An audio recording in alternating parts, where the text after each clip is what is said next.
Hello, everyone, and welcome. In this recording, I'm going to be speaking about this upcoming new moon in the sign of Taurus, either on the 7th or the 8th of May, depending on where you are on the planet.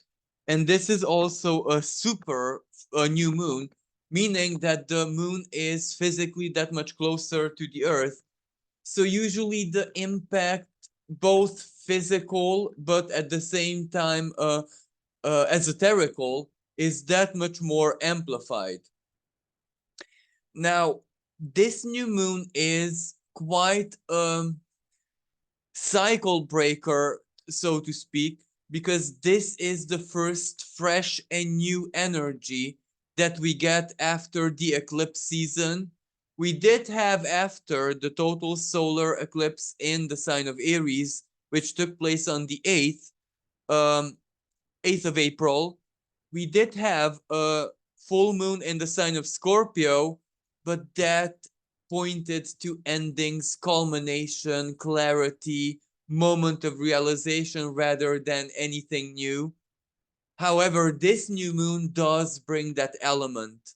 So this may actually feel like that we're beginning something new, or at least the energies, the feeling of life is guiding us towards new for the first time after that extended super karmic period, which basically might have been themed to for us to start or to begin somewhere new, or to start new somewhere in life, but it didn't feel like that because the past of the eclipses may bring a lot of new, especially the solar eclipse, because that's a new moon, and even the lunar eclipse. It may eclipse something for you to be able to see the new. You know what I mean? So that may be part of the picture. However, the past is very much there. And because we're absorbed in something in an area of life, we can't really sense the excitedness, the anticipation, and the preparation for this new energy. So, this is what this Taurus new moon brings basically onto the table, and it is quite a positive one. It is quite a, let's say, solid one. It, whatever it may stir up in our lives, it may be there for the long term. So it's quite an important, so to speak, lunation. It brings something concrete, stable, potentially stable to the table, even though it's not a very quick energy. It can play out over the course of the coming weeks and months. However, we may still get the glimpse of what that new is, or the feeling of it, or something may stir up at the time of the new moon, so either on the 7th or the 8th, because it is very close to Uranus in the sky, and Uranus is spontaneity. Uranus is instant energy. This is where Uranus is at 22 degrees, okay, almost 23 degrees of Taurus, while this new moon is at 18 degrees and 2 minutes of the sign of Taurus. Not a very tight conjunction, but it's still an operational conjunction. And at the same time, let's get immediately to the aspects. One of the um,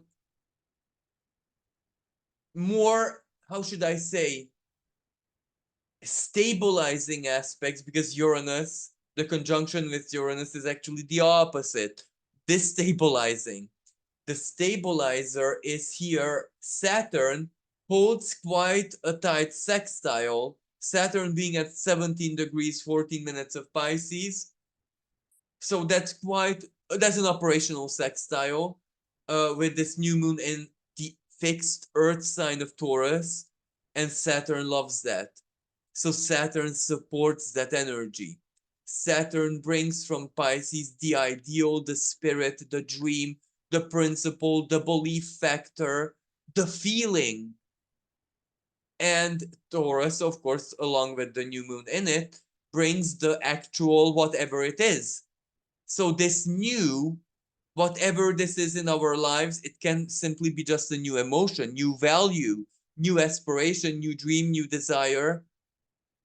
But even if it's something not all that much real yet, it has a strong possibility to become real in Taurus because it has the tendency to be embodied, to be manifested, so to speak. So I am loving this saving grace, this stabilizing sextile with Saturn, because it gives the reality. As long as the belief is there and the belief is accordance to, let's say, the divine laws, Pisces, but at the same time our own values. So what we believe is authentic and real to us, that is like a powerhouse here, because it can very well help us birth a dream into existence. Now, this isn't the only thing that makes this new moon all that much special. The ruler of the new moon, Venus, is at home at 10 degrees of the sign of Taurus. So her magnetism, her embodied quality in the sign of Taurus, this adds a lot of, how should I say, manifestation potential to the table. So I'm also loving Venus being in the area, and Venus does make this energy, how should I say, I don't want to say meet our expectations, because that would be profoundly incorrect, technically speaking, because our expectations usually are not a Venusian energy. Many times they are mercurial, like the mind, the thought of, not Venus herself, just the thought of Venus. And that, as real as it may seem many times, it may not be rooted in our own Venus. It may be just rooted in the times, the social trends, the social norm, other people, or even, let me say, certain customs, traditions, like within a profession, the traditions within that profession, or within spirituality, ancient wisdom, for example. However, that, even though that is pure bliss, value, great value to most people, there are, for example, the Uranian archetype who do not resonate at all with that. So you see how this is a very innovative energy in itself as well. Both the presence of Uranus and Venus makes this energy be truly unique for us, value wise, whatever it is that we love, because we have to love the principle or what we believe or the dream that Saturn has to deliver us. And then there is also Uranus on the table. The more honest, starkly honest we are to ourselves in a rather Venusian way, the stronger the magnetism gets. Because this Uranus is the truly authentic and objective. And Venus is almost like not compatible with the term objective, because Venus is always slightly subjective, even when she's objective. You know what I mean? Like, she might be real, like physical beauty, but even though that is physical in itself, it's still so subjective. So Uranus gives the objectivity, Venus the subjectivity, yet still this can only make sense if we own this, if it is specific to us, if it's a truth from within our soul that is both objective, because it is the truth, but also subjective, because it is felt through a very personal lens. Another energy which I really love is Jupiter's presence in the sign of Taurus. Now, on one hand, it does make this energy be even less stable, because Jupiter destabilizes this because it is conjunct Uranus. But it is the surprise factor, sometimes luck, sometimes anything beneficial can come as a very welcome destabilization, as a pleasant surprise, as a shock, but in a good way. So the two benefics, Venus and Jupiter being in the same sign, uh, almost like they're the gatekeepers of this new moon. Venus at one end, Jupiter at the other end. So I'm really liking this energy. And we do need a lot of positivity, a lot of delight, Venus, of course, because there is the opposite tumultuously present in our every second, everyday reality, flowing abundantly in our lives. You know, the opposite, the sadness, the concern, the weirdness of it all. So we do need this strong Taurian empowerment. Now, besides this, there are other aspects taking place in the sky which do color, which give a coloring to this new moon. One of them is Mercury going through its shadow path direct, holding its final and third and final conjunction with Chiron. So this theme, besides the distinctiveness, is also about healing. Whatever this is, for us personally, and of course collectively as well, it has a healing side effect to it. Because, or it can be interpreted in another way, you know, Mercury conjunct Chiron for the third time, meaning that we have a great dose of understanding, comprehension, and honesty with the wound, or the healing, or the symbolism of that Chiron. And it is this Taurian new moon that might be the cure, or the bandage, or that which soothes, because it soothes the senses. So maybe this is like a healing ointment for our wounds. But besides this, there is a good, as I said, dose of understanding, contemplation, comprehension, integrating certain things that we found out or were led to find out under this Mercury retrograde season. So we are integrating that, even if it might not directly have anything to do with a wound. Like, let me give you an example. Mercury retrograde in Aries really, you know, messed up, let's say, your communication with authorities.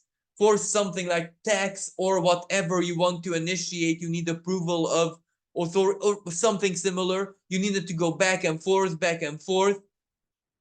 and it was blocked. They were incompetent. Finally, it's getting solved. And maybe, what does this have to do with wound? Not all that much. But the frustration you might receive reminds you of a time when you were much younger and authorities cut off your butterfly wings because maybe you had a dream, a business idea, something, you needed funding, and authorities said a big no, no. And you got deeply disappointed and it became a big wound. Why aren't I good enough for authorities, for a Capricorn, for example? And maybe this was never directly known by you that you had this wound. This Mercury retrograde reminded you of your wings being cut off by authorities, and you come to a big understanding, realization, Taurus new moon, my true value can never be defined by authorities because they're not me, they're not even real. So that this is also an act of rebellion. They cannot define me. They can reject my dreams, my projects all they want, because I still believe in them. And this Taurus new moon, an alternative solution. This is just for example purposes, but You can put it in your own context, the context of your own life. Now, another energy strongly at play is that this Mercury and Chiron conjunction are kind of semi-sextiling Uranus. So it's not a very easy energy, even though it's so very positive. Because, I describe it as the dream, as the goal, as our faith doing something. But in real life, when we're in it, well, it's not gonna feel like a walk in the park or being in a dream. It's gonna feel like when we're a warrior, like the Aries North Node in Aries. I have to do this. I have to keep on believing. I am strong enough. I am worthy enough, Venus. I am pretty enough. I am something enough. So you see, this is an energy where we're going through the challenge. We're climbing up the mountain, so we need to motivate ourselves. It's not going to be all clear skies here, especially because another energy um, is Neptune. Neptune is at 29 degree of Pisces, energetic degree. That's very heavy. This is where reality, for a few weeks and months, even until Neptune hangs out here, is like a constant reminder of our frailty, vulnerability, our innermost dissatisfactions, even. But at the same time, until Neptune, because Neptune is the spirit, but Neptune is also the spirit inside of us, how the soul interprets, not the mind, but the soul, and that is infinitely subjective. So subjective that many times Mercury, it doesn't matter what it comes to the table with, the soul can ignore the mind totally. So anyway, this may feel like we're a little tiny bit, and please understand it as a symbolism, not as offensive, like we're caught up in a schizophrenic reality. It is one, but the opposite as well. As I said, this aura of melancholy, where so much is reminding us of our frailty, our vulnerability, our sadnesses, our whatever makes us melancholic. And at the same time, sometimes simultaneously, the opposite of this, the hope, the dream, the promise of happiness is also there. So what do we do with this? How do we navigate through this? Because we might not have all that much very valid astrological or even esoterical guidance. Why? Because Neptune was only discovered in 1840 something, if I'm not mistaken. That is not a very long time for us to work with Neptune, if you know what I mean. We don't know exactly its true effects from a modern perspective. Because if I'm not mistaken, only very recently has Neptune, since its discovery, made an entire revolution around the sun. So even from an astronomical perspective, we don't know all that much about it. So this 29 degree will reveal to all of us, but this is where also astrologers, Neptune, what Neptune does, especially its more shadowy qualities. And collectively speaking, we can see its more shadowy qualities. Like, for example, in certain parts, in certain countries of the world, the freedom of speech is really cut out.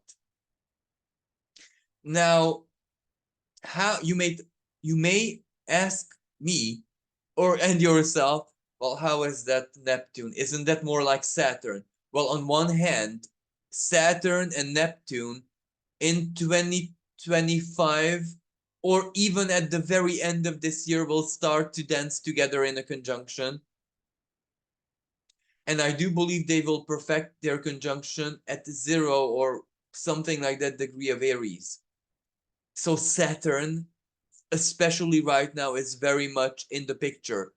But it's not necessarily the freedom of speech that Neptune represents, but rather, even you're not allowed, you're made to feel guilty for having certain very subjective Neptunian feelings.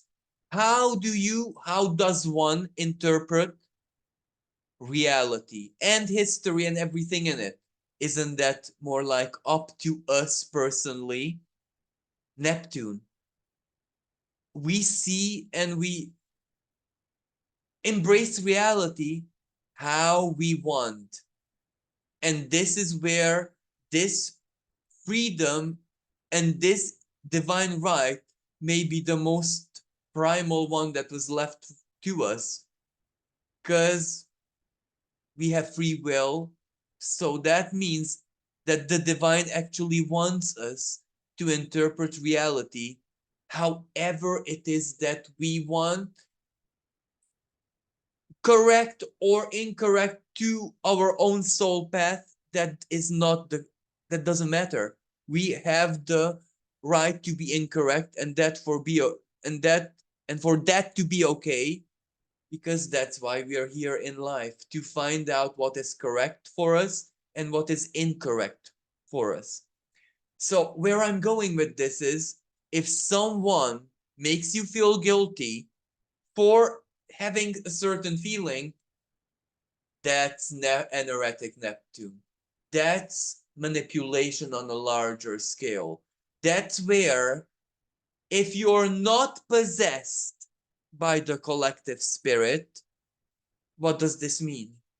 Well, if everyone has to feel the same way, right? Everyone has to feel a certain way about a certain region of the Middle East, and everyone has to feel a certain way about certain people, leaders, or whatever. Because if you don't feel that way, you're immediately Black Moon Lilith in the sign of Virgo, labeled as something's wrong with your ideologies, something's wrong with your Neptune. You get where I'm going with this. But I'll have a special video, I hope soon, about an erratic Neptune, because all of us are studying this as we speak. No one knows. Everyone, astrologers, and basically everyone alike, is living it and, studying. But this is one effect that we can see playing out. They use Saturn, so the freedom of speech, but what they want to restrict is not the speech, it is actually our Neptune. But that's shadowy Neptune. Shadowy Neptune is, the not so high frequency expression of the spirit, though low frequency expression of the spirit, let's call it like that. So it's hand in hand. So absolutely. So these are very strange times that we are living under this Neptune. And this Neptune colors, it's just a color. It cannot do much. It's not real, but it adds a color to every astrological event that is taking place under it. When Neptune basically is at that degree, it's like a pigment. And on one hand, the pigment is like, the natural pigment is like the um, squid's ink, black. You know what I mean? It blocks everything. It's the dark. But we are artists ourselves, an erratic Neptune. We just need to tell the universe that I don't want the standard ink. I want to create my ink, and that can be absolutely any color you like, even pink, even luminescent, phosphorescent, or whatever, however you call it, dye, which will color your own reality. But the standard one is the dark pigment of the squid. And the squid is, of course, symbolic, representing the abyss, Tiamat, the chaos, chaos which wants to unite heaven and earth. So they're no longer split. But that kind of means the destruction of everything that is dualistic in nature. You know what I mean? So it's really complex, but this is an heretic Neptune. You know, Cthulhu and Tiamat and Leviathan and whatever lies at the depth. That's what we are looking at right now. That energy. But at the same time, certain deities created, according to legend, physical reality from that. What says that we cannot? For example, Marduk in Sumerian mythology created the physical universe from Tiamat's body. Tiamat being this energetic Neptune now. We can do the same. Own the ink, own the squid. No, the squid with 10 tentacles. It represents the power of the mind. Now, if that squid is our friend, because we make it so by confronting it, gazing through the ink, because the ink of the squid is self-defense. It blocks the vision of predators or prey. If we go through the ink, or if we neutralize the ink because our own ink is much stronger than the squid's, you know, the power of the mind, the abyss of the mind, the illusions of the mind, the aggressiveness, the survival of the mind, then we get a great power. Then we get to be creators of our own reality, because everything is just a dream. Even that which is made to be deadly real by a lot, by great efforts. You know what I mean? A war is kept real by the physical element, the bombs, the aggression, the all of its elements. But at the same time, this Neptune gives the power of peace, because it is the dream. If the dream has much more peace in it than war, then there is only one way it can go. If you know what I mean, it will dissolve war. So we need to dream. But when I say dream, it is not our silly dreams. I want to be a millionaire. I want a very attractive boyfriend. I want this and that. This is where let us embrace the divine dream and let us solidify the spirit that we want to exist.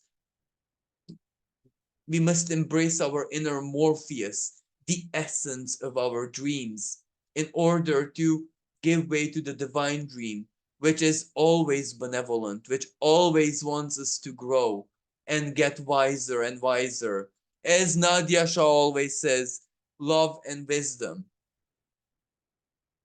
So there is that part. Another energy which makes this actually uncomfortable is a half square between Saturn and Pluto.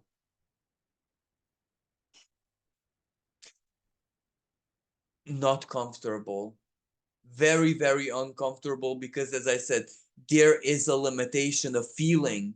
They want to limit what we are allowed to feel and what we're not. Pluto, it's also the power of the collective in this restrictive way, but it's also the power of the people. So the semi-square half square gives a very rebellious tone, that I am not taking limitations. How we go about this is, of course, different, but no one, the collective, let's say, is very more and more and more irritated by limitations. Limitations only make things get worse, especially that Pluto is retrograde at this moment. So this isn't just the classical Pluto, this is retrograde Pluto, very inward, inner power. Everyone is almost obsessed not to give away their inner power. Let me give you examples which are not all that much um, obvious, but they represent exactly this. Let's boycott brands. My $5 or euros or whatever, that's inner power. Pluto, my financial power. Venus, okay, but in a large sense, in a collective sense, it's Pluto, the power of money. When we're boycotting brands, that means exactly this, that we're taking back our power for even from the smallest details to the larger picture. Or let me give you an example. Um,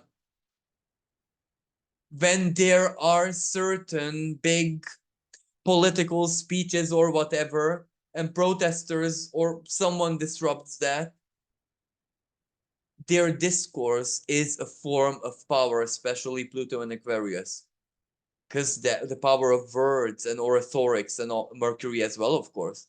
When that's disrupted, there goes the power. You know what I mean?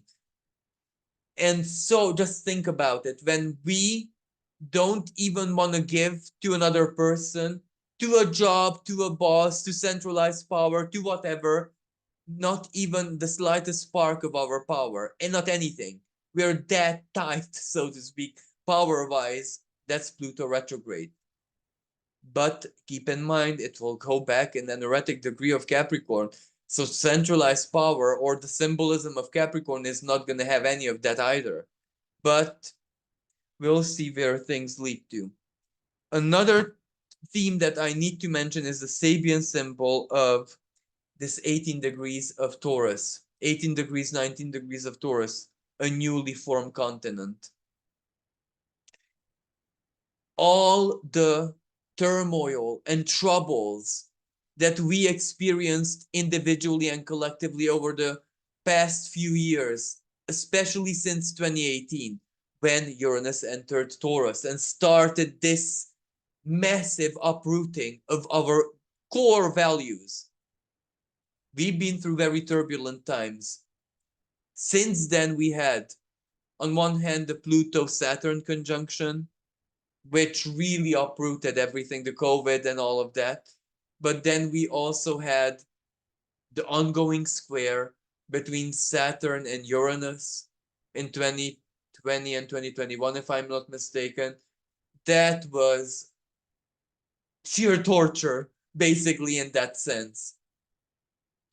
But all of that chaos, all of that chain of catastrophes,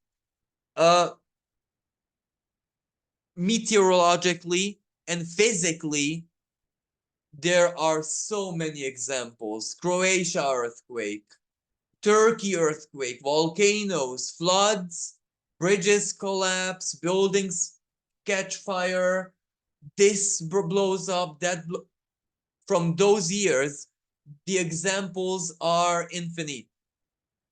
But where does that chaos lead us? Well, exactly here, the new continent. Because a new continent forms when tectonic movements, I do believe, somehow raise the tectonic plate from the depths of the sea, either through some magnetic activity or certain continents collide or whatever. That is the maximum possible physical representation of upheaval, uprooting, when everything changes. But first, it's just a barren land, which barely is fresh after the uncomfortable changes and the calamities. But maybe in 100 years, even that soon, that land is going to be full of a lot of living things.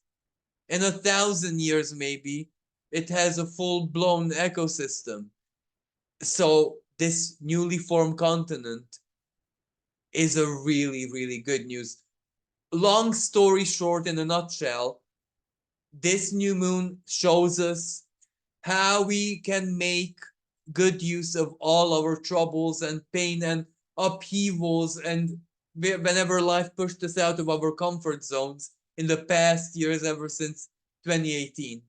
So right now we're learning to make good use of that new continent and collectively speaking, the next, the new values, wherever these revolutions and upheavals are guiding us, the grand hope, because we know it is 1 trillion% certain that the new continent is going to be full of life. That is 100% sure. That is not up to chance. So you know what I mean. That is the greater hope here. Speaking about new life, this new moon's this new moon and also Uranus holds a trine with Ceres, asteroid Ceres from Capricorn, the nurture, Capricorn, the stage of manifestation. So this is growth, a new moon promoting growth. And last but not least, there is yet another element pointing to growth, because this new moon is conjunct asteroid Hephaestus. I don't know how to pronounce it in English, sorry. Hephaestus was the god of craftsmanship, of the forge, the divine forge. It was the patron deity of blacksmith, carpenters, anyone who had a trade and profession and had to do something with handicraft. So this is wonderful news, because this new moon, like, put it into context, for a lot of people, this is where you've been doing something as a hobby for a long time. Finally, you get real with it. It starts supporting you. Or you have a passion. It starts supporting you. It can be even financially. Like, let me give an Ceres is nurture. And if we necessarily want to translate it Taurianly, one of that forms of nurture, earth sign, is money. Government, grants, loans, etc., etc., Capricorn. But it can be Capricorn, the power of masters. You meet a master, you meet someone who is expert, and you form a partnership or something. This can play out in so very many different ways, but it can also play out in a deeper sense. Mercury activating that Chiron. Chiron, ancestral wound, especially in Aries. Maybe that wound reveals to you also a talent that you have. You're really good at certain things and you never had an idea. And this is no miracle. This is genetic. Maybe your great-grandfather, your great-grandparent, someone was an excellent painter, carpenter, wood turner, whatever, something like that. Or let's put it in the feminine mode. Weaver, in feminine mode, there are so many activities that my brain can't even series cook, even cooking, herbs, weaving, whatever you want, because ladies did basically, we're speaking about more ancient times, everything. If you had clothing, bed sheet, curtains, rugs, any house decoration, underwear, all of that was going through the hands of ladies, the divine feminine. Okay, I'm not saying that males didn't help in, especially because they had to help harvest the plants, which became fibers, or the sheep or wherever they had the material from, or the dyes usually were either rocks, clay, or made from things that had to be kind of harvested. But the product basically was still made with female hands. It's very much Taurian, Venus in Taurus, and asteroid Hephaestus. So this is like a mess. If anyone wants to start something new in this sense, handiwork or a new hobby or crafts or something artistic, but when I say something artistic, this isn't the deep Neptune. This is something Taurian, so it has to have applicability to it. You know what I mean? But this creational part of the energy can be really, really good. But at the same time, this favors at just as much people who already mastered something but didn't choose to integrate it into their lives to the maximum potential. This also favors the hidden talents. And this also favors, in a way, singers. Because Venus holds a trine with Quawar, if I'm not mistaken, in the sign of Capricorn. So if you sing, you might be discovered or uncovered or something like that. So it's a really, really productive. It is a really growth oriented energy. Professionally speaking, what it is that we can actually do, Hephaestus, but in a nurture way speaking series, nurture means support for what we want to do, whatever that means. Love, attention, affection, money, our own know-how, our own time, our own effort, our own physical energy, whatever that is, we get some support. But the overall tone, don't get, is not easy. It needs a lot of ambition. It needs a lot of Saturnian energy to keep on the sacrifice, to keep on believing, to keep on going strong. And for us to, Saturn, in the present configuration, do everything in our power for that energetic Neptune not to turn into the black squidding, for that to be our own die through which we want to see reality. And we must make sure that our own die is not collective lies, illusion, deceptions, and the fear. We must not live in the sadness of it and the fear of it. That doesn't mean we have to obsessively and ridiculously live the opposite, because that's ridiculous.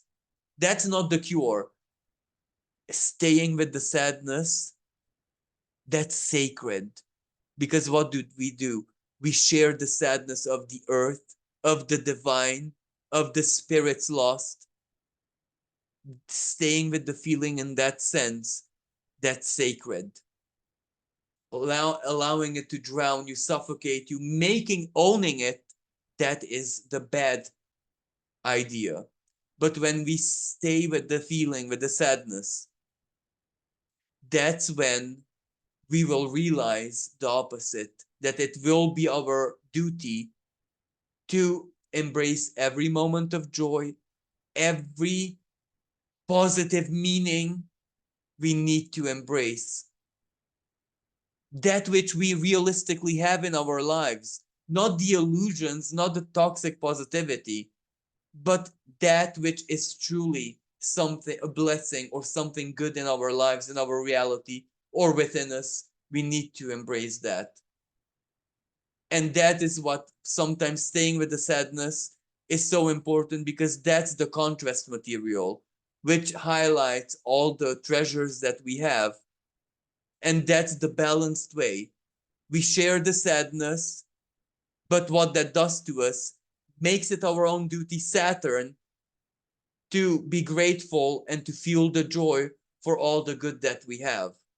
Because Pisces is the spirit of communion. Both sadness and also joy are become one.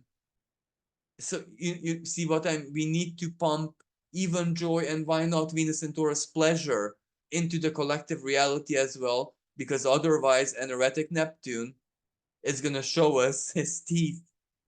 And of course, an erratic Neptune, the seas, floods, water will show us its power these weeks and months without a shadow of a doubt.